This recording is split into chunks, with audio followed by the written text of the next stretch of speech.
Mr. Speaker, Secretary Kerry, Leader Pelosi, Leader Reid, Leader McConnell, and distinguished members of Congress, ladies and gentlemen. My family and I thank you most warmly for the very great honor that you have accorded the memory of my grandfather in accepting the donation from the Churchill Centre of this magnificent bust of Sir Winston to be permanently displayed here in the United States Capitol.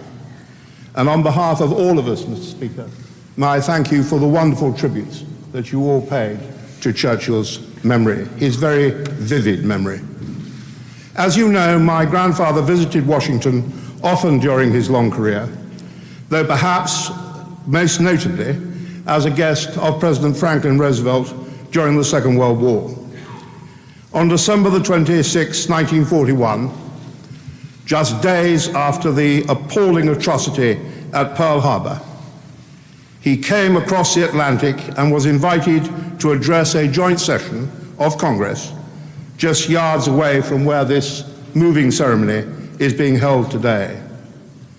On that occasion, as we've been reminded, he famously joked that if his father had been an American and his mother British, instead of the other way around, he might indeed have got here on his own. Well, now, Mr. Speaker, he is here in his own right, not as a guest, but as a member of an illustrious pantheon here in this magnificent hall. It is a wonderful, resonant, and fitting tribute, and one which would have caused him great pride and great pleasure. Born to an American mother, he cherished his relationship with America and the American peoples, often describing himself as an English-speaking union. There is no doubt that the United States adopted him. In 1963, awarded honorary United States citizenship, the first by an act of Congress, and wrote to President Kennedy, "I contemplate with high satisfaction the constant factor of the interwoven and upward progress of our peoples. Our comradeship and our brotherhood in war were unexampled. We stood together, and because of that, the free world now stands."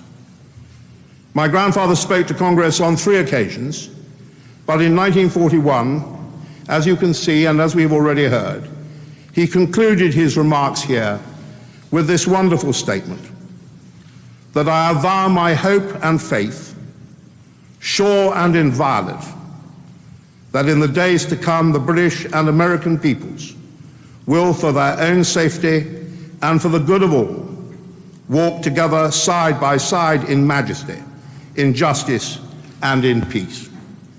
Mr. Speaker, this bust is a symbol that his hope is still being realized for the benefit of this and for future generations, and his memory remains a beacon for free men and free women everywhere.